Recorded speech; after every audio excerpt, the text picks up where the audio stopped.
اب ہم دیکھیں امیر المومنین علیہ الصلوۃ والسلام کے مقابلے میں ایک واضح گمراہی تھی، رسول اللہ صلی اللہ علیہ وسلم کے مقابلے میں بھی ایک گمراہی کا نظام، جاہلیت کا نظام تھا، کفر اور شرک کا نظام تھا، جو بعد میں منافقت بھی اس کے اندر پیدا ہو گئی۔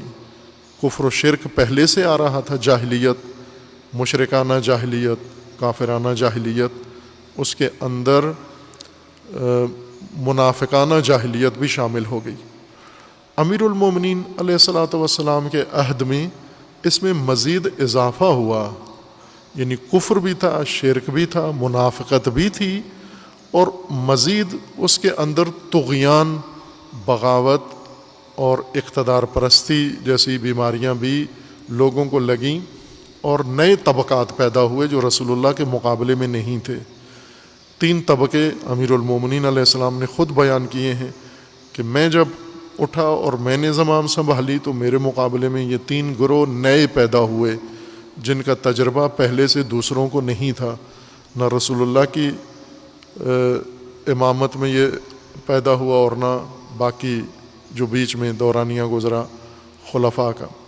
یہ طبقہ مخصوصاً امیر المومنین کے مقابلے میں اٹھا، ان میں ایک ناقصین بیعت شکن اور دوسرے مارقین خوارج جو دین سے ہی باہر ہو گئے، اور تیسرے قاسطین، ظالم ستمگر اور باغی اور اہل طغیان، طواغیت، اہل شام پیدا ہوئے۔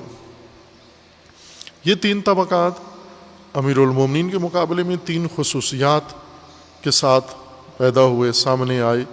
تینوں کے اپنے اپنے عوامل تھے جس وجہ سے یہ پیدا ہوئے۔ اور ایک چوتھا طبقہ تھا امیر المومنین کے ہمراہ، جو پہلے ہم نے کسی تفصیلی بحث میں ان کا ذکر کیا ہے، کثرت زیادہ کیا ہے، وضاحت سے کیا ہے۔ وہ تھے ناصور، امیر المومنین کے زمانے میں ناصور طبقہ۔ ناصور اس پھوڑے کو کہتے ہیں جو بدن پہ بن جاتا ہے، ٹھیک نہیں ہوتا، اور ہمیشہ اس کے اندر پیپ اور اس کے اندر خون بھرا رہتا ہے اور رستا رہتا ہے، دکھتا رہتا ہے، پھیلتا رہتا ہے۔ اس کا علاج بھی انسان کرتا ہے لیکن وہ ٹھیک نہیں ہوتا۔ ایسے پھوڑے نہ ٹھیک ہونے والے بدن پہ نکل آتے ہیں، ان کو ناصور کہتے ہیں۔ اور ایک 5واں طبقہ جس کی حسرت امیر المومنین کی تھی، وہ تھے ناصر، طلب، ہمیشہ انتظار میں رہے۔ رسول اللہ کے بعد فوراً امیر المومنین فرماتے ہیں کہ میں نے آنکھ اٹھا کے پہلا گروہ جس کو تلاش کیا اس وقت مدینہ میں، وہ ناصران تھے، ناصرین تھے۔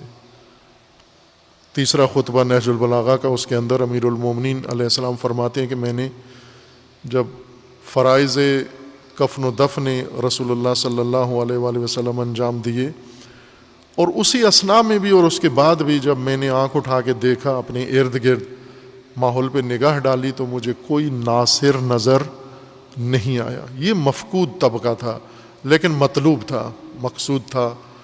علی علیہ السلام اس کی حسرت میں تھے، اس کی جستجو میں تھے، اور اس کی آرزو تھی امیر المومنین کو ناصر۔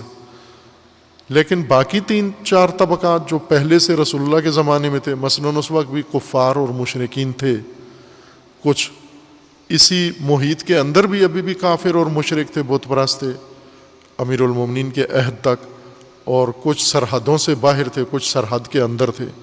منافق حزب، ایسی جماعت جو مسلمانوں کے اندر پیدا ہوئی اور پھر کبھی ختم نہیں ہوئی بلکہ بڑھتی گئی، اور جتنے عرصہ گزرتا گیا امت کا، اس کی جڑیں اور زیادہ مضبوط ہوتی گئیں، اس کے شعبے قوی ہوتے گئے، اور آج دنیا کی سب سے قوی مضبوط حزب منافقین ہے۔ قرآن نے اس کو حزب کے طور پر پیش کیا، ایک جماعت ہے منافق جس کا منشور منافقت ہے، اور آپ کو ہر جگہ مومنین کے صفوں کے اندر گھسے ہوئے نقاب پوش دشمن یہ منافق ہیں۔ امیر المومنین کے زمانے میں یہ موجود تھے کثرت سے، لیکن ان کے ساتھ ساتھ وہ 3 طبقے اور پیدا ہوئے، باغی، اور ان باغیوں کے ساتھ ایک طبقہ تھا ناصور۔ ناصر نہیں تھے، ناصر کی آرزو تھی، اکا دکا پیدا ہوئے، عمار یاسر ناصر تھے امیر المومنین کے، اور امیر المومنین نے ہمیشہ حسرت کی ان کے گزر جانے کے بعد، ان کی شہادت کے بعد بھی تلاش کیا لوگوں کے اندر کہ کوئی اور عمار ہے یا نہیں، اور پھر پکار کے بھی کہا کہ کہاں ہے عمار۔ اسی طرح مالک اشتر یہ ناصرین میں سے تھے، اور چند اور ناصر تھے، لیکن ناصور بھی کثرت سے نے۔ ناصور وہ تکلیف دہ طبقہ جو بظاہر امیر المومنین کا ساتھی ہے لیکن امیر المومنین کی راہ پر نہیں ہے، ساتھ ہوتے ہوئے یا نسبت رکھنے کے باوجود امیر المومنین کے لیے تکلیف دہ ہے۔ اس طبقے کا رویہ، اس طبقے کا عکس العمل، اس گروہ کے جو اٹھنا بیٹھنا ہے، ماحول ان کا، رجحانات ان کے، تمایلات ان کے، یہ سب امیر المومنین کے لیے سخت تکلیف دہ ہے۔ اور اس ناصور کی تکلیف اتنی شدید تھی کہ امیر المومنین اس تکلیف کی آہ کو چھپا نہیں سکے، اس درد کو، اس چیخ کو، درد کی فریاد کو چھپا نہیں سکے، اور وہ کر دی، نکل گئی امیر المومنین سے وہ فریاد جو مختلف نہج البلاغہ کے خطبوں کی صورت میں موجود ہیں۔ یہ خوب عزیزان، یہ جو امیر المومنین کے مقابلے میں یہ صف بندی ہوئی، محاذ آرائی ہوئی، کچھ موروثی تھا، یعنی پہلے سے ملا، سابقہ نظام سے چلا آ رہا تھا، کچھ صورتحال یا طبقات، اور کچھ امیر المومنین کے زمانے میں پیدا ہوئے۔ ان گروہوں کی پیدائش میں امیر المومنین کا خود اپنا بہت عمل دخل ہے۔ یعنی اگر امیر المومنین کی جگہ کوئی بھی ہوتا حاکم تو انہوں نے نہیں پیدا ہونا تھا، یہ 3 گروہ یا 4 گروہ۔ مثلا ناصور پیدا نہ ہوتے، ناقصین پیدا نہ ہوتے، مارقین پیدا نہ ہوتے، قاسطین پیدا نہ ہوتے، یعنی گروہ جمل نہ پیدا ہوتا کوئی اور۔ جس طرح سابقہ 3 حکومتیں گزری ہیں ان میں اہل جمل پیدا نہیں ہوئے، اگر اسی طرز کی ایک اور حکومت بھی قائم ہو جاتی، تکرار ہو جاتی، تو جمل کے جو گروہ جمل ہے، حزب جمل، یہ پیدا نہ ہوتے۔ اسی طرح خوارج وجود میں نہ آتے اگر امیر المومنین نہ ہوتے، اور اگر امیر المومنین نہ ہوتے تو وہ بغاوت اور طغیان جو شام میں بنو امیہ نے کھڑا کیا وہ بھی وجود میں نہ آتا۔ آپ یہ کہہ سکتے ہیں کہ ان گروہوں کی پیدائش میں امیر المومنین کا بھی ایک اہم کردار ہے۔ کس طرح سے ہے؟ اس لیے کہ امیر المومنین علیہ الصلاۃ والسلام امام ہیں اللہ کی جانب سے، دین کے امام ہیں، اور اسی طرح تقوی کے امام ہیں۔ امیر المومنین کا نظام تقوی کی بنیاد پر قائم ہے، اور تقوی میں اگر سستی کی جائے، ڈھیل دی جائے، جیسا کہ بعض اوقات سیاسی مصلحتیں تنظیموں میں بھی، احزاب میں بھی اور حکومتوں میں تقاضا کرتی ہیں کہ نرمی برتی جاتی ہے لوگوں کے رویوں کے بارے میں، لوگوں کے سوچ کے بارے میں، لوگوں کے اخلاق کے بارے میں، تاکہ حمایت کم نہ ہو۔ خصوصاً جمہوری حکومتوں میں یہ سستی، یہ ڈھیل زیادہ ہوتی ہے۔ جمہوری نظام میں کوئی معیار نہیں ہوتا، گنتی ہوتی ہے، اور گنتی توڑنے کے لیے، گنتی کم کرنے کے لیے کوئی بھی ایسی حرکت نہیں کرتا جس سے اس کے ووٹ کم ہو، حمایت کم ہو، ساتھی کم ہو، لوگ ٹوٹنا شروع ہو جائیں، بلکہ جائز ناجائز ہر باب سے اپنے حامیوں کی گنتی بڑھانے میں ہی مصروف رہتے ہیں لوگ۔ لیکن تقوی کے نظام میں، اور تقوی میں بھی جب انسان شدت و تقوی کے اندر، اس شدت کے نتیجے میں حمایت بھی کم ہو جاتی ہے اور مخالفت شروع ہو جاتی ہے زیادہ۔ جب آپ حق پر اصرار کریں گے، حق پر قائم رہیں گے، حق پر سمجھوتا نہیں کریں گے، آپ کی حمایت میں کمی آ جائے گی۔ جب آپ عدل پر اصرار کریں گے، عدل پر قائم رہیں گے، عدل قائم کریں گے، عدل کے ساتھ لوگوں کے ساتھ برتاؤ کریں گے، آپ کی حمایت شدید کم ہو جائے گی۔ چونکہ عدالت دو رخی تلوار کی طرح ہے، روایت میں بھی اس سے ملتے جلتے الفاظ ہیں کہ عدالت، عدل، انصاف، اس کی دو دھاریں ہوتی ہیں، دو رخی تلوار کی طرح، دو دھاری تلوار کی طرح ہوتی ہے عدالت۔ ایک دھار دوسرے پہ چلتی ہے اور ایک دھار اپنے اوپر چلتی ہے۔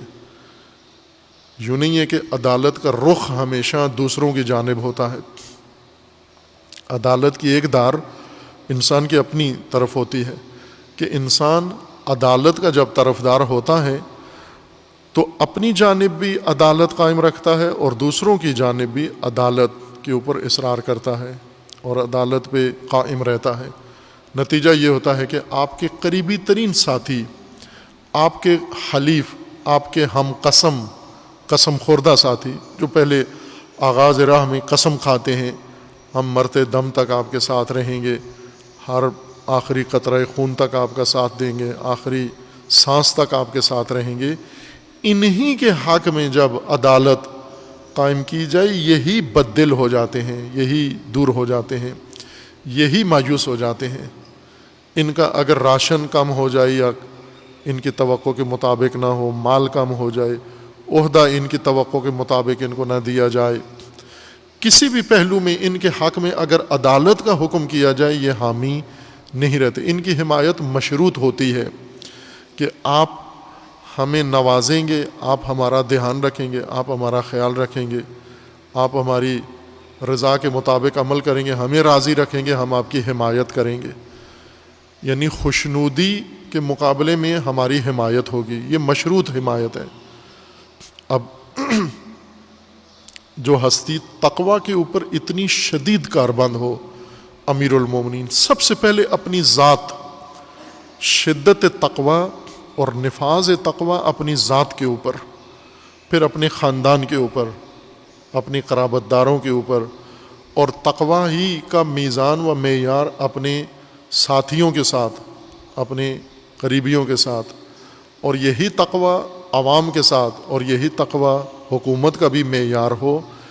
اس تقوی کو عموماً بے تقوی لوگ تحمل نہیں کر سکتے، برداشت نہیں کر سکتے۔ بے تقوی لوگوں سے تقوی تحمل نہیں ہوتا، نہ متقی تحمل ہوتا ہے، نہ تقوی ان سے برداشت ہوتا ہے، اور نہ ہی تقوی کے تقاضے برداشت کر سکتے ہیں۔ خوب یہ بڑی وجہ تھی کہ یہ امیر المومنین نے یہ دشمن ایک طرح سے کہتے ہیں خود بنائے، اتنا اصرار کیا تقوی کے اوپر۔ اس لیے میں نے کہا کہ کوئی اور ہوتا امیر المومنین کی جگہ تو اتنی مشکلات اس کے لیے پیدا نہ ہوتی۔ کیوں کہ دوسرے لوگ تقوی میں نرمی دے دیتے ہیں، نرم پڑ جاتے ہیں، ڈھیل دے دیتے ہیں، خود بھی تھوڑا تقوی کی لگام کو ڈھیلا چھوڑ دیتے ہیں، اپنے عمل میں بھی تقوی کو مدھم کر دیتے ہیں، اور دوسروں کے لیے بھی تقوی کو تھوڑا نرم کر دیتے ہیں۔ اس نرمی میں، گنجائش میں پھر انسان آسودہ رہتے ہیں۔ بے تقوی بھی آرام سے رہتے ہیں، سکھی رہتے ہیں، خوش رہتے ہیں، حمایت کرتے رہتے ہیں۔ جب وہ تقوی کے اندر پڑی ہوئی دراڑوں سے فائدہ اٹھاتے ہیں اور ان کے لیے سب کچھ ہاتھا ملتا ہے ان کو، تو وہ انسان کے ساتھ کھڑے رہتے ہیں۔ لیکن جہاں پر تقوی میں ذرا برابر نرمی نہ دکھائی جائے، جیسا اشارہ کیا تھا کہ امیر المومنین اپنی ذات کے متعلق اس قدر تقوی کو شدت کے ساتھ نافذ کیے ہوئے ہیں کہ دیکھنے والا پریشان ہو جاتا ہے کہ یہ زندگی، اس طرز کی زندگی کیسے ممکن ہے۔ اسی آغاز اسلام میں امیر المومنین علیہ الصلاۃ والسلام، لباس امیر المومنین کا، خوراک امیر المومنین کی، روزمرہ معمول امیر المومنین کا، اپنے اہل خانہ کے ساتھ امیر المومنین کا برتاؤ، اپنے بچوں کے ساتھ برتاؤ، اپنی بیٹیوں کے ساتھ برتاؤ، اور اسی طرح اپنے ساتھیوں کے ساتھ، اپنے وفادار ساتھیوں کے ساتھ برتاؤ، اپنے بھائی کے ساتھ برتاؤ، اپنے بھائیوں کے ساتھ برتاؤ۔ ایک بڑی تعداد امیر المومنین کے رویے سے ناراحت ہو کر شام چلے گئے، دربار شام سے منسلک ہو گئے۔ کچھ ذہنی طور پر، نظریاتی طور پر امیر المومنین کے ساتھ اس طرح سے تھے، ہمدردی تھی، امیر المومنین کو برا بلا نہیں کہتے تھے، لیکن حزب شام میں بیٹھنے میں بھی کوئی آر نہیں سمجھتے تھے، چونکہ وہاں سے راشن کھلا ملتا تھا، مال و دولت کھلا ملتا تھا، انعام و اکرام ملتا تھا، ہدایا مختلف قسم کے۔ مثلا کوفہ سے اگر کوئی شخص، ایک نہیں متعدد، یہ پوری فہرست ہے، لسٹ ہے پوری مکمل کہ کون کون امیر المومنین کو چھوڑ کر کوفہ سے شام چلا گیا۔ کچھ جاتے وہیں شام ہی میں ٹک گئے، لیکن کچھ واپس آ جاتے تھے، یعنی اپنی ضرورت پوری کر کے واپس آ جاتے تھے۔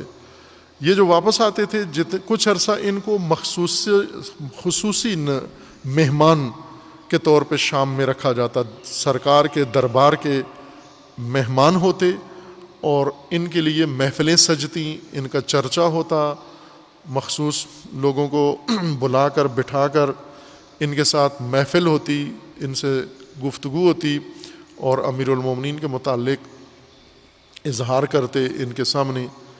یہ پھر ان کو کچھ عرصہ شام میں رکھنے کے بعد، او بھگت کرنے کے بعد، اونٹ بھر کے ہدایا، راشن اور مختلف ضروریات کے ان کو ساتھ روانہ کرتے تھے۔ کم از کم بھی ایک اونٹ تو ضرور لدا ہوا ان کے ساتھ شام سے واپس کوفہ آتا، اور کوفہ میں ان کی حالت امیر المومنین کے ہمراہ جو تھی اس میں ایک دم فرق آ جاتا، ایک دم ان کے لباس قیمتی ہو جاتے، ان کے لباس بڑے فاخرانہ ہو جاتے، ان کے گھروں میں بہت اچھا کھانا پکنے لگتا، اور ان کی زندگی میں ایک واضح فرق نظر آتا۔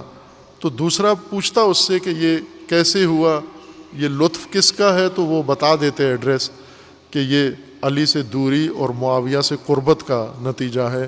تو وہ بھی رخت سفر باندھ لیتے اور جا کر اس راشن سے اور اس توفیق سے بہرمند ہوتے جا کر وہاں پر۔ خوب یہ ایک معمول بن چکا تھا، اور ایک لمبی فہرست ہے یہ لوگوں کی کہ کتنے لوگ گئے، کتنے دن شام میں رکے، اور کتنے ہدایا لے کر آئے، اور شام میں ان کی او بھگت کس تفصیل کے ساتھ ہوئی، کتنی محفلیں ان کی شان میں سجیں، کتنے دسترخوان بچھے، اور کیا کچھ انہیں کھلایا گیا، پلایا گیا، اور انہوں نے اظہارات کیا کیے۔ عورتیں بھی ہیں اور مرد بھی ہیں جو امیر المومنین کے ساتھ تھے۔ کتنے لوگ ایسے تھے جب امیر المومنین کا ساتھ چھوڑ کے جا رہے تھے تو امیر المومنین کو اپنے ساتھیوں نے، صحابیوں نے متوجہ کیا کہ فلاں آدمی ناراض ہو کے جا رہا ہے، شام جا رہا ہے، تو اسے روکا جا سکتا ہے۔ اگر آپ خود اسے بلا کے روک لیں، اجازت دیں تو ہم اس سے بات کریں۔ تو امیر المومنین نے کبھی نہ خود روکا اور نہ ہی دوسروں کو کہا کہ آپ جا کر اس کو روکیں۔ امیر المومنین فرماتے اس کو جانے دیں، اور تم پریشان نہ ہو، ان کے جانے سے ہمیں کوئی فرق نہیں پڑتا، کیونکہ وہ یہ سمجھتے تھے کہ گنتی کم ہو رہی ہے اور عدد کم ہو رہا ہے، ادھر سے کٹ کے ادھر جا رہے ہیں، لیکن ادھر سے کوئی کٹ کے ادھر نہیں آیا۔ شام سے کوئی آدمی کٹ کے کوفہ آ گیا ہو امیر المومنین کے ساتھ، ایسے نہیں ہوا۔ کوفہ سے بہت سارے کٹ کے ناراض ہو کے، ناراحت ہو کے چلے گئے۔ کس وجہ سے؟ تقوی امیر المومنین کی بنیاد پر، عدالت امیر المومنین کی بنا پر۔ یہ حوالہ میں نے پہلے بھی کئی دفعہ گفتگو میں مناسبتوں کے مطابق دیا ہے کہ صدر اسلام کی شخصیات میں سے ایک بہت ہی سیاستدان، سیاسی معنوں میں ہی سیاستدان، یا کہیں جیسے آج کے معنی میں سیاسی شخصیت کہہ سکتے ہیں، وہی شخصیت، اور جو جوڑ دوڑ کا بہت ماہر ہے اور ہر طریقہ اس کو آتا ہے، مغیرہ ابن شعبہ۔ یہ شخص خلفاء کے دور میں بہت دلچسپ اس کی زندگی ہے اور کردار ہے، صحابیوں میں سے ہے، یہ صحابہ میں سے۔ امیر المومنین کے عہد حکومت میں جو ہی امیر المومنین نے حکومت سنبھالی تو انہوں نے آ کر مشورہ دینا شروع کیا کہ آپ یہ کام کریں، یہ نہ کریں، تاکہ آپ کی حکومت کامیاب۔ چونکہ پچھلی حکومتوں میں یہ مشاور رہ چکے تھے اور بر وقت مشورے دیتے تھے حکمرانوں کو، اور حکمران ان کے مشوروں سے فائدہ اٹھاتے اور کافی انہیں فائدہ ہوتا۔ اس بنا پر انہوں نے امیر المومنین سے بنا مانگے مشورہ دیا، چونکہ عادت ہوئی تھی ان کی پہلے کی مشورے دینا۔ امیر المومنین کو بھی آ کے مشاورت اپنی پیش کی اور خیر خواہانہ ہمدردانہ مشورے دیے کہ آپ مثلا ان خلیفہ سوم کے زمانے میں جو والیان مختلف ریاستوں کے اور مختلف علاقوں کے مقرر تھے انہیں معزول نہ کریں، خصوصاً تاکید کے ساتھ کہا کہ معاویہ کو معزول نہ کریں آپ، اور اس وقت تک اس کو رکھیں جب تک آپ کی حکومت مضبوط نہیں ہو جاتی، پاؤں پہ کھڑی نہیں ہو جاتی، مستحکم نہیں ہو جاتی، پھر اس کے بعد بے شک معزول کر دینا، ورنہ آپ کے لیے بہت پریشانیاں ہوں گی۔ اسی طرح اندر رد و بدل امیر المومنین کو جانتا تھا یہ شخص مغیرہ کہ یہ کون ہے اور یہ فوراً کریں گے کیا، مزاج کو جانتا تھا امیر المومنین کو اور قریب سے جانتا تھا، اس کے مطابق اسے یقین تھا کہ امیر المومنین اب فوراً یہی اقدام کریں گے، اور وہی کیے سب۔ مغیرہ نے جن کی نشاندہی کی اور جن پہ حساسیت دکھائی وہ سارے اقدام امیر المومنین نے کر دیے، انجام دے دیے اس کے روکنے کے باوجود۔ اور اس نے امیر المومنین کو جب مشورہ دیا اور امیر المومنین نے انکار کر دیا تو اس نے لوگوں میں جا کر یہ کہا کہ مجھے یہ حکومت چلتی ہوئی نظر نہیں آتی، اس حکومت کے لیے شدید مشکلات ہوں گی، اور وجہ بھی اس نے بیان کر دی۔ وجہ کیا تھی کہ لوگ بے عدالتی کے خوگر ہو چکے ہیں اور علی عدالت کے سخت پابند ہیں شدت کے ساتھ، لوگ تقوی میں ڈھیل مانگتے ہیں، امیر المومنین تقوی میں ذرا برابر ڈھیل دینے کے لیے تیار نہیں ہیں۔ خوب اس طرح کے اور بھی اس نے تجزیہ کر کے بتایا کہ یہ وجہ ہے کہ امیر المومنین کے لیے شدید مشکلات آنے والی ہیں، اور وہ ساری مشکلات پیدا ہوئیں شدت تقوی کی بنیاد پر۔ امیر المومنین کے مقابلے میں جو گروہ تھے، جیسے کفار پہلے سے چلے آ رہے تھے، کچھ سرحدوں کے اندر کچھ باہر، مشرکین کچھ سرحدوں کے اندر باقی ماندہ تھے اور کچھ سرحدوں سے پار موجود تھے، اسی طرح منافقین جو پہلے سے کہیں زیادہ امیر المومنین کے زمانے میں زیادہ تعداد بڑھ گئی ان کی، اور بیعت شکن گروہ، خوارج اور باغی اہل طغیان شامی، یہ اضافہ تھا امیر المومنین کے عہد میں۔ اور ایک ان سب میں سب سے زیادہ تکلیف دہ گروہ امیر المومنین کے ساتھ ناصور تھے، وہ جو بظاہر ساتھی تھے لیکن جن کو امیر المومنین خود فرما رہے ہیں کہ اشباہ بلا ارواح و ارواح بلا اشباہ، اور جن کو امیر المومنین فرما رہے ہیں کہ شہود ان کا غیاب، ایسے حاضرین ہیں جو غائبین کی طرح ہیں، کالعدم، ایسے موجود ہیں جو کالعدم ہیں، معدوم کی طرح ہیں، نہ ہونے کے برابر ہیں، جن کا ہونا نہ ہونے کے برابر ہے۔ یا جن کے بارے میں فرمایا اشباہ الرجال ولا رجال، اور جن کے بارے میں فرمایا کہ خدایا انہیں مجھ سے لے لے اور مجھے ان سے لے لے۔ ان پھوڑوں سے امیر المومنین اس قدر نالاں اور ناراحت تھے کہ دشمن کے بارے میں اس طرح نہیں اظہار کیا جتنا ان کے بارے میں اظہار کیا۔ خوب یہ طبقات تھے امیر المومنین کے، اور ایک قلیل سا گروہ ناصران کا تھا جو امیر المومنین کے ہاں کم تھے۔ اس وقت بھی امیر المومنین ڈھونڈتے رہتے تھے، اس رش میں عمار ڈھونڈ رہے ہوتے تھے، اس بھیڑ میں نگاہیں دوڑا دوڑا کے اور فریادیں کر کے چیخ چیخ کر فرماتے تھے کہ تم میں کوئی عمار ہے، تم میں کوئی مالک ہے، یاد کرتے تھے چند افراد کے نام لے کر۔ ایک اس میں جو تقابل کیا گیا ہے اور کر سکتے ہیں وہ یہ ہے کہ شامی گروہ معاویہ کے پیروکار، ان کی معاویہ کے ساتھ مماثلت تھی شدید۔ معاویہ اس کے اندر ہر خصوصیت موجود تھی، آپ خود اندازہ لگا لیں کہ رسول اللہ کے ساتھ دشمنی، اسلام کے ساتھ دشمنی، آشکارا دشمنی سے ایک شخص شروع کرتا ہے، اپنے باپ کے ساتھ دشمنی آغاز کرتا ہے، اور پھر اسی رسول اللہ کی مسند پہ آ بیٹھتا ہے حاکم بن کر، اور رسول اللہ نے روکا ہوا بھی تھا کہ اس کو نہ آنے دینا۔ یہ دھیان رکھنا اس کا کہ یہ خاندان بنو امیہ میرے دین میں اور میرے مسند پہ نہ آئے اور آ کے بیٹھ گیا, یہ گھس گیا. اس کی مہارت, اس کی چالاکی, اس کی مکاری وہ اس نے کام میں لائی, یہاں تک آ کر پہنچ گیا. اب اس کے جو تربیت یافتگان تھے, جو اس کے پیروکار تھے, ان میں اور اس میں, جیسے امیر المومنین علیہ السلام نے بھی فرمایا کہ نہج البلاغہ کا خطبہ ہے ظاہراً 25واں خطبہ ہے, اس طرح چند اور خطبے بھی ہیں. امیر المومنین نے اس تناسب کا ذکر کیا ہے کہ کتنی تناسب مناسبت ہے ان کے امام میں اور ان کی امت میں, یا ان کے اس لشکر میں. جیسا امام ہے ویسی امت. امام باطل پر ہے, امت بھی ان کی ساری باطل پر ہے, پیروکار بھی شامی بھی سارے باطل پر ہیں. جیسا معاویہ ہے ہو بہو ویسے شامی ہے, ذرا برابر فرق نہیں ہے ان کے اندر. اگر ڈھونڈیں بھی, تلاش بھی کریں کہ معاویہ میں اور شامی میں فرق کیا ہے, معاویہ کے پیروکاروں میں آپ کو نہیں لگے گا. شکل اور رنگت کا فرق لگے گا, لیکن رویے میں, سوچ میں, عمل میں, عادتوں میں ذرا برابر فرق نہیں ہوگا. طرز زندگی میں ذرا برابر فرق نہیں ہوگا. وہ ایک دوسرے کی کاپیاں ہیں. اب ادھر امیر المومنین کی جانب آئیں,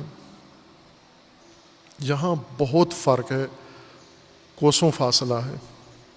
اور یہ امیر المومنین کو تکلیف دیتی تھی یہ چیز کہ اس کے پیروکار اسی جیسے ہیں. یہ نہج البلاغہ میں امیر المومنین نے کہا کہ اس کے پیروکار اسی جیسے. ایک جگہ پر امیر المومنین نے کہا کہ میں دینار دے کر درہم لینے کے لیے تیار ہوں, اپنے دینار دے کر معاویہ کے درہم لینے کے لیے تیار ہوں. جیسے آج کل کی زبان میں کہیں تو روپے, ڈالر دے کر روپے لینے کے لیے تیار ہیں آپ. دینار سونے کے سکے کو کہتے ہیں اور درہم چاندی کے سکے کو کہتے ہیں. آپ فرض کر لیں کہ 1 دینار 10 درہم کے برابر ہے, یا 100 درہم کے برابر 1 دینار ہے, اور آپ کے پاس 100 دینار ہیں. آپ 100 دینار دے کر 10 درہم خریدیں, 100 چاندی کے سکے دے کر 100 سونے کے سکے دے کر 10 چاندی کے سکے خریدیں, تو حیرت کی بات تو ہے نا یہاں پر کہ یہ اتنا گھاٹے کا سودا کیوں کر رہے ہیں آپ. آپ $1000 دے کر آپ 1000 روپیہ لیں کسی سے, لوگوں کو پریشانی تو ہوگی آپ کے بارے میں کہ یہ کیا کر رہے ہیں آپ. $1000 دے کر آپ 1000 روپیہ لے رہے ہیں. امیر المومنین نے فرمایا میں حاضر ہوں اپنے دینار دے کر اس کے درہم لے لوں. یعنی وہ باطل پہ ہیں, درہم سے مراد کہ وہ باطل پہ ہیں, وہ کسی پہلو سے درست نہیں ہے, اور میرے ساتھی سب حق پر ہیں. راستہ ان کا حق ہے, مقصد ان کا درست ہے, راستہ حق ہے, لیکن ان کی کیفیت, ان کی شخصیت, ان کی کارکردگی, ان کی ذہنیت, ان کا رویہ وہ قابل قبول نہیں ہے. اس لیے یہ درہم کی طرح ہیں, یعنی بے قیمت ہیں. یہ حق ہونے کی وجہ سے دینار ہیں, اور میں یہ کھوٹے دینار کھوٹا جب ہو جاتا ہے, سکہ بے قیمت ہو جاتا ہے. یہ قیمتی ہیں میرے دینار, مومن ہیں, درست راہ پر ہیں, حق پر ہیں, لیکن بیکار, میرے کام کے نہیں ہیں. اس لیے میں یہ سارے دینار دے کے اس سے چند درہم لے لیتا ہوں. اس کے درہم کی خصوصیت کیا ہے کہ جو وہ کہتا ہے وہ یہ کرتے ہیں, ذرا برابر اس میں لیت اللہ نہیں کرتے, اس میں چون و چرا نہیں کرتے, اس میں کوئی پس و پیش نہیں کرتے, اس میں کوئی مین میخ نہیں نکالتے. جو کچھ وہ کہتا ہے اسی وقت, دن کو کہے, رات کو کہے, صبح کہے, شام کو کہے. اور تاریخی طور پر اس کے لیے کئی ثبوت بھی موجود ہیں کہ معاویہ نر کو مادہ کہہ دے تو شامی اس کو مادہ ہی کہتے تھے, اگر وہ مادہ کو نر کہہ دے تو شامی اس کو مادہ ہی کہتے تھے, نر کہتے تھے, جو وہ کہہ دے. لیکن ادھر ایسے نہیں تھا. امیر المومنین جو کہتے تو 10 اعتراض اٹھتے, یہ کیوں کر رہے ہیں آپ, یہ کیوں کیسے کر رہے ہیں آپ, یہ کس بنیاد پر کر رہے ہیں آپ, یہ کیسے حق بنتا ہے آپ کو. یہ فوراً سوال اٹھاتے اور اعتراض اٹھاتے. یعنی امیر المومنین کو ایک شکوہ یہ تھا کہ امیر المومنین اور امیر المومنین کے ساتھیوں میں تناسب نہیں تھا. معاویہ اور اس کے پیروکاروں میں تناسب تھا. جیسا ان کا رہبر تھا ویسی اس کی رعیت بھی تھی. لیکن امیر المومنین کو یہ شکوہ تھا کہ میں جیسا پیشوا ہوں میری رعیت ایسے نہیں ہے. یہ تناسب نظر نہیں آتا. خوب عزیزان، یہ وہ امیر المومنین کا دکھ ہے، امیر المومنین کا دردناک یہ موضوع ہے جو ہمیشہ تکلیف دہ تھا امیر المومنین کے لیے کہ کیوں ایسے ہے. ہم اگر آج دیکھیں، چونکہ ہم اپنے آج کی نسل کے ہیں، آج کے زمانے کے ہیں، اور ہمارے لیے سب سے زیادہ اہم موضوع ہم خود ہی ہیں. ہماری ہدایت، ہمارا انجام، ہمارے صورتحال ہمارے لیے یہ سب سے زیادہ اہم ہے. جو اپنا وقت گزار کے جا چکے ہیں، جو آئیں گے ان کے لیے اپنے معیارات ہوں گے، لیکن ہم اپنے عمل کے جواب دہ ہیں. لا تازر وازرۃ وزر اخرى، کسی نسل نے کسی اور نسل کی جگہ جواب نہیں دینا، اپنی جگہ جواب دینا ہے، اپنی کارکردگی کا جواب دینا ہے. سوال یہ ہے کہ ہم آج دم بھرتے ہیں امیر المومنین کی پیروی کا، امیر المومنین کے تشیع کا، شیعہ ہونے کا. آیا وہ جو اس وقت امیر المومنین کے لیے تکلیف دہ نکتہ تھا وہ آج اس کی کیفیت کیا ہے؟ آیا کوئی تناسب امام اور ماموم میں امت میں پیدا ہوا ہے، بڑا ہے، فرق آیا ہے یا نہیں آیا؟ اور اسی طرح دوسرا مقابلے میں دیکھ لیں کہ ان میں یہ تناسب بڑا ہے یا کم ہوا ہے. یعنی وہ جو بنو امیہ کا سلسلہ ہے آج بھی موجود ہے، قائم ہے باقاعدہ، اور حزب بڑی ہو گئی ہے بنو امیہ کی. مسلمان ممالک کے اندر ناصبیت، دشمنان امیر المومنین کثرت سے ہیں، باہر بھی سرحدوں سے کافی ہیں. خوب یہ سب اگر دیکھیں ہم تو شدت کے ساتھ معاویہ کی خصلتیں آج ہمیں بہت سارے حکمرانوں میں نظر آتی ہیں، بہت سارے حکمرانوں میں نظر آتی ہیں، مسلمان حکمرانوں کے اندر نظر آتی ہیں. کیا کسی مسلمان حکمران کے اندر علی والی کوئی صفت بھی نظر آتی ہے؟ آپ تلاش کریں، پوری دنیا کے مسلمان حکمرانوں پہ نگاہ ڈالیں، ان 58 ممالک میں سے ایک ایک کر کے ان کے صدور کو دیکھیں، ان کے وزرائے اعظم کو دیکھیں، ان کے بادشاہوں کو دیکھیں، ان کی حکومت کے اندر آئے ہوئے سارے لوگوں کو دیکھیں، ان کا طور طریقہ، رویے کس سے ملتے ہیں، ان کی پالیسیاں، ان کی سیاست، ان کی ڈپلومیسی کس سے ملتی ہے؟ معاویہ سے اس کا تناسب زیادہ ہے یا علی سے اس کا تناسب زیادہ ہے؟ اگر باقی دنیا کے مسلمانوں کے رویے ہمارے سامنے نہیں ہیں، اپنوں کا ہی دیکھ لیں آپ. اپنے حکمران تو آپ کے سامنے ہیں اس ملک کے اندر، ان کا رویہ دیکھ لیں، ان کی طرز حکومت دیکھ لیں. 70 سال میں پاکستان کے اندر جو حزبیں آئی ہیں، جو طبقات آئے ہیں، جو آمرین آئے ہیں، یہ سب کے سب ان کا سیاست کا انداز کس سے ملتا ہے؟ آیا وہ عادلانہ شدت، وہ تقویٰ کی شدت، وہ خشیت اللہ کی شدت جو امیر المومنین میں تھی، ان میں سے کسی ایک کے اندر ہمیں نظر آتی ہے؟ وہ عنوان حاکم، وہ عنوان سربراہ مملکت اسلامی کے مسلمانوں کے سربراہ کے، یا معاویہ کی ہر صفت ان کے اندر نظر آتی ہے؟ مکر ان کے اندر نظر آتا ہے، فریب ان کے اندر نظر آتا ہے، دھوکہ ان کے اندر نظر آتا ہے، جھوٹ ان کے اندر نظر آتا ہے. ہر چیز جو اس کے اندر تھی اقتدار تک پہنچنے کے لیے، اور جن سیڑھیوں سے وہ پہنچا اقتدار تک، انہی زینوں سے یہ بھی اقتدار تک آتے ہیں. اور جس طرح وہ اقتدار میں آ کر جو اس نے خو اپنائی، وہی ان کے اندر بھی نظر آتی ہے. مختلف مذاہب و مسالک سے تعلق رکھنے والے، اب زمین پر پاکستان میں مثال دوں گا، پوری زمین پر حکمرانوں میں آپ نگاہ کریں، آپ کو فقط ایک حاکم پوری دنیا میں نظر آئے گا کہ جس کی شخصیت میں، جس کے طرز حکمرانی میں علی کی حکومت کا سایہ نظر آتا ہے، پرتو نظر آتا ہے، جھلک نظر آتی ہے. صرف ایک شخص، ایک حاکم پوری دنیا میں ایسا ہے. اور جس طرح باقی خلفاء بھی گزرے رسول اللہ کے بعد، ان کے لیے کوئی مشکل پیدا نہیں ہوئی، نہ سرحدوں کے اندر نہ باہر، بلکہ انہوں نے آزادانہ حکومت کی، کھل کے حکومت کی، لیکن علی کے خلاف گروہ بنتے گئے۔ اسی طرح آج ہم دیکھیں وہی طرز حکمرانی امیر المومنین والی، اسی کے خلاف دشمنی مسلمانوں کے اندر بھی اور باہر بھی نظر آتی ہے۔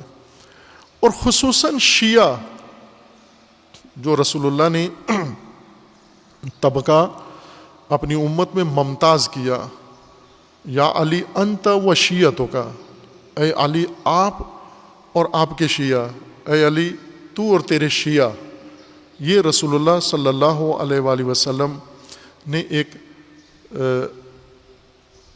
امتیاز دیا، ایک طبقے کو علیحدہ کیا کہ میری امت میں ایک گروہ ایسا ہوگا جو علی کا پیروکار ہوگا۔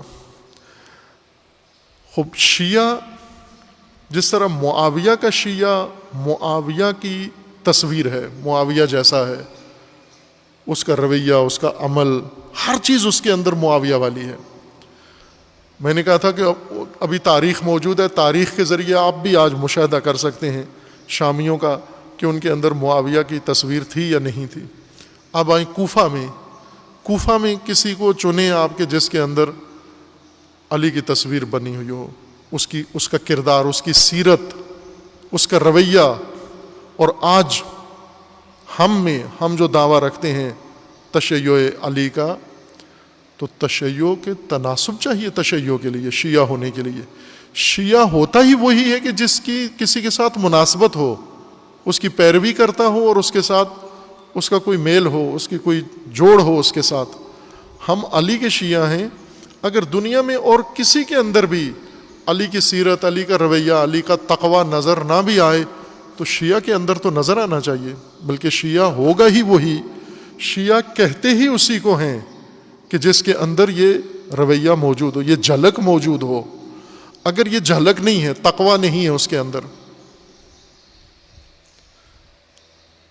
تقوی سے اتنا ہی دور ہے جتنا معاویہ اور اس کے پیروکار دور تھے، لیکن نام اپنا شیعہ علی رکھا ہوا ہے۔ وہ کیا مناسبت ہے اس کی علی کے ساتھ؟ رویہ اس کا معاویہ والا ہو اور شیعہ علی کا کہلاتا ہو، وہ تصویر نظر آنی چاہیے امیر المومنین کے عمل کی، امیر المومنین کی شخصیت کی، امیر المومنین کی راہ کی، امیر المومنین کے رویوں کی جھلک نظر آنی چاہیے، انفرادی زندگی میں، سماجی زندگی میں، دینی زندگی میں نظر آئے۔ اس کو تشیع کہیں گے ہم عزیزان۔ آج یہ چیز اگر شیعہ نہیں پیش کر سکا تو پھر تشیع بھی اس کا نہیں ہے، ثابت شدہ نہیں ہے، تصدیق شدہ نہیں ہے، جعلی ہے، جعلی شیعہ ہے جس کے اندر علی کی زندگی، علی کی شخصیت، علی کی سیرت کا پرتو نہیں ہے، وہ جعلی شیعہ ہے، وہ درست شیعہ نہیں ہے، وہ حقیقی شیعہ نہیں ہے۔ یہ جس طرح ابو سفیان مسلمان ہو گیا تھا اور جب بعض منافق مدینے کے مسلمان ہو گئے تھے تو ان کا اسلام تو جعلی اسلام تھا، وہ تو صحیح اسلام نہیں تھا، تصدیق شدہ نہیں تھا، وہ دھوکہ دینے کے لیے تھا، وہ فریب کے لیے تھا۔ اسی طرح سے تشیع بھی عزیزان اگر سعادت اللہ تعالیٰ نے دی ہے اور باعث فخر و افتخار ہے کہ آپ امیر المومنین کے شیعہ ہیں، تو امیر المومنین کی کوئی جھلک زندگی میں نمایاں کریں، اپنی زندگی میں، انفرادی زندگی میں، اپنی اجتماعی زندگی میں، اپنے مجموعی رویے میں، اپنی قومی رویے میں، اپنی حیثیت میں، قومی شخصیت کے اندر امیر المومنین کی شخصیت کا ہو ہمارے پاس۔ رات کی بھی میں گفتگو میں عرض کیا تھا درس میں کہ ہم نے ایک آسان سا کام شیعوں نے پکڑ لیا ہے، یعنی انہیں بتایا گیا ہے، جس طرح یہودیوں کو بہت آسان طریقے بتا دیے گئے تھے، سختیاں ساری ختم، مشقتیں، عبادتیں ساری ختم، اور ایسا ایک راستہ انہیں بتا دیا گیا تھا کہ آپ کو کچھ کیے بغیر ہی پاس ہو، چونکہ سب کچھ تو آپ کے لیے، برگزیدہ آپ ہو اور اللہ کے پیارے آپ ہو، دوسروں کے لیے کچھ بھی نہیں ہے۔ اس طرح کی مشابہ چیز ایک ہمیں بتا دی گئی ہے کہ ہم فقط عقیدت کے گلدستے پیش کریں اہل بیت کو. اور اہل بیت ایسی شخصیات ہیں کہ جنہیں نہ ہم سے تقوی چاہیے، نہ ہم سے عدالت چاہیے، نہ انصاف چاہیے، نہ حق پرستی چاہیے، نہ قربانی چاہیے، نہ ہمیں بندگی چاہیے، نہ عبادت چاہیے، نہ پرہیز و پاکیزگی چاہیے. اہل بیت وہ جماعت ہیں جن کو فقط عقیدتوں کے گلدستے چاہیے، جن کو فقط تعریفی کلمات چاہیے. اگر ان کے لیے تعریفی باتیں کر دو تو بس انہیں پھر چپ آنکھیں بند کر لیتے ہیں اہل بیت. علی آنکھیں بند کر لیتے ہیں کہ یہ کون ہے، کیا بس یہ دیکھتے ہیں کہ میرا نام لیتا ہے یا نہیں، میری تعریف کرتا ہے یا نہیں، مجھے سراہتا ہے یا نہیں، میرا قصیدہ کہتا ہے یا نہیں. باقی ساری چیزوں پر آنکھیں بند کر لیتے ہیں.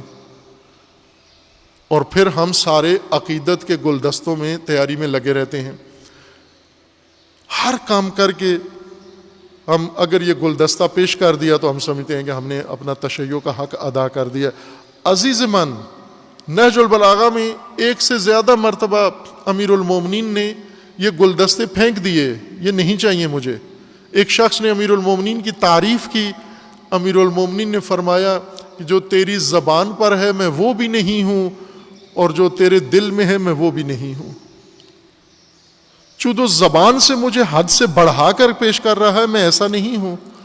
اور چونکہ دل میں جو مجھے سمجھ رہا ہے کہ علی مثلا سادہ شخصیت ہیں، میں ان کو اس چاپلوسی سے فریب دے کے، امیر المومنین فرمایا میں وہ سادہ بھی نہیں ہوں جو تو دل میں سمجھ رہا ہے، اور میں وہ خوشامد پسند بھی نہیں ہوں جو تو زبان سے کہہ رہا ہے.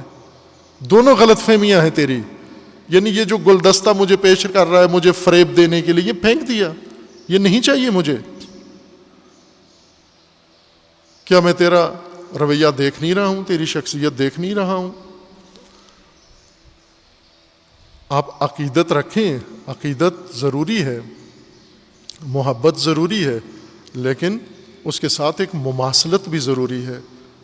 وہ امیر المومنین کی عملی زندگی بھی ضروری ہے، وہ عملی راستہ جو امیر المومنین کا ہے وہ بھی ضروری ہے. اور آج تشیع کو یہ مظاہرہ کرنا باقی ہے. ہم ابھی تک یہ کام نہیں کر پائے. پاکستان کا تشیع علی کی سیرت عمل کر کے عملی شکل بنا کر دنیا کے سامنے پیش نہیں کر سکا. اور یہ سخت کام، دشوار کام باقی ہے. اور معلوم ہے علی کی سیرت کیا ہے؟ تقوی. علی کی سیرت ہے عدالت. علی کی سیرت ہے حق. اور جب آپ حق پہ ڈٹ جائیں گے، تقوی پہ ڈٹ جائیں گے، راسخ ہو جائیں گے، اور جب عدالت پہ قائم ہو جائیں گے تو پھر معلوم ہے آپ کو عقیدتوں کے گلدستے نہیں ملیں گے. آپ کے خلاف ناقصین کی لشکر ایک کھڑا ہوگا. بڑے بڑے مقدس آپ کے مقابلے میں آ جائیں گے. آپ کے مقابلے میں خوارج کھڑے ہو جائیں گے. آپ کے مقابلے میں شامی کھڑے ہو جائیں گے. آپ کے مقابلے میں ہر جماعت منافق اور ہر قسم کا طبقہ قیام کرے گا، اور ناسور آپ کو علیحدہ تکلیف دیں گے جب آپ علی کی عدالت کا پرچم لے کر اٹھیں گے، قیام کریں گے. یہ رویہ ہوگا. لیکن جو موجودہ ہماری روش ہے اس کے مطابق ہمیں کوئی پریشانی نہیں ہے، چونکہ ہم گلدستہ علی کے لیے تیار کیا ہوا ہے اور زندگی میں روش معاویہ کی اپنائی ہوئی ہے. اور معاویہ کی روش دنیاوی طور پر کامیاب ہے، چونکہ اقتدار بھی مل جاتا ہے، سیٹ بھی مل جاتی ہے، راشن بھی مل جاتا ہے، دنیا کے ساتھ تعلقات بھی اچھے ہوتے ہیں، رفت و آمد بھی ہوتی ہے، سارا نظام ٹھیک چلتا ہے. اس لیے عملاً معاویہ کے شیعہ ہو جاتے ہیں اور زبانی طور پر علی کے شیعہ ہو جاتے ہیں. اور جو علی کا شیعہ، جس طرح اللہ کا فرمانا ہے کہ اگر تم میرے بھی ہو اور میرے شریک کے بھی ہو تو پھر میں دستبردار ہوں، تم شریک کے ہی ہو، پھر تم مشرک ہی ہوگے. تو علی علیہ السلام بھی فرماتے ہیں کہ اگر تم نے میرے مطابق بھی رہنا ہے اور معاویہ کے مطابق بھی رہنا ہے تو میں یہ لشکر سارا معاویہ ہی کو دے دوں گا. مجھے نہیں چاہیے ایسا دوغلا لشکر جس کی زبانیں کسی اور طرف ہوں. جس طرح فرزدق نے امام حسین علیہ السلام سے کہا تھا کہ تلواریں کوفیوں کی کسی اور طرف ہیں، زبانیں کسی اور طرف ہیں. زبانیں آپ کے ساتھ ہیں، تلواریں کسی اور طرف ہیں ان کی، یا دل کسی اور طرف ہیں، تلواریں کسی اور طرف ہیں. خوب جب دل و تلوار ایک ہو جائے تو انسان کا وہ راستہ ہوتا ہے. یہ مظاہرہ کرنا یہ ابھی باقی ہے. یہ ڈیمو دینا ہے تشیع پاکستان نے. ابھی تک دنیا منتظر ہے، پاکستان کی عوام منتظر ہیں کہ چونکہ معاویہ کے پیروکاروں نے مکمل طور پر معاویہ کی سیرت کو پاکستان میں عملی کر کے لوگوں کو دے دیا ہے، دکھا دیا ہے، انہوں نے پورا سب کچھ نمائش کر دیا، اس کو عملی شکل دے کر لوگوں کے سامنے رویے لے آئے کہ معاویہ یہ ہوتا ہے، لیکن علی کے پیروکار ابھی تک اس میں کامیاب نہیں ہیں، علی کی سیرت کی جھلک ہم نہیں دکھا سکے۔ یہ ضروری ہے، روز شہادت امیر المومنین جہاں پر ہم غمگسار ہیں و سوگوار ہیں امیر المومنین کے لیے، وہاں یہ پہلو رہتا ہے کم از کم علی کے سوگ میں علی کی سیرت کا کوئی ایسا نمونہ پیش کر دیں، نہ کہ امیر المومنین کی عزا کے نام پر بھی شریعت خدا کو پائمال کریں، روزہ کھائیں، واجب کا مذاق اڑائیں، شریعت کا دھجیاں اڑائیں، اور پھر یہ کہیں کہ یہ سوگ ہے، یہ عقیدت ہے امیر المومنین کی۔ یہ اگر ڈیمانسٹریٹ کیا تو پھر تو لوگوں کو حق بنتا ہے کہ وہ سب کچھ کہیں پھر آپ کے بارے میں، لیکن جب آپ حق علی، تقوی علی، عدالت علی، صلابت علی، استقامت علی، صبر علی میدان میں لا کر آئیں گے قومی سطح پر، اس کو آ کر اگر پیش کریں تو پھر پتہ چلے گا کہ امیر المومنین کی شخصیت کیا تھی اور امیر المومنین کا پیروکار شیعہ کیا ہوتا ہے۔ اور اس وقت کئی میدان ہیں جہاں پر ہم امیر المومنین کا رویہ، امیر المومنین کی سیرت عملی کر کے اس کو دنیا کے سامنے پیش کر سکتے ہیں، جیسے وبا ہے پاکستان کے اندر، اس کے اندر اپنا کردار پیش کریں، اور ملکی مسائل ہیں، قومی مسائل ہیں، ان سب میں امیر المومنین کی سیرت و امیر المومنین کا راستہ اور امیر المومنین کا طریقہ دنیا کے سامنے ہم عملی کر کے پیش کریں، تاکہ اللہ تعالی ہمیں انشاءاللہ بحق علی بطفیل علی انشاءاللہ اللہ تعالی ہمیں دنیا میں بھی سرخرو فرمائے اور ہمیں آخرت میں بھی پروردگار سرخرو فرمائے انشاءاللہ۔ اعوذ باللہ من الشیطان الرجیم، بسم اللہ الرحمن الرحیم، انا اعطیناک الکوثر فصل لربک وانحر ان شانئک هو الابتر۔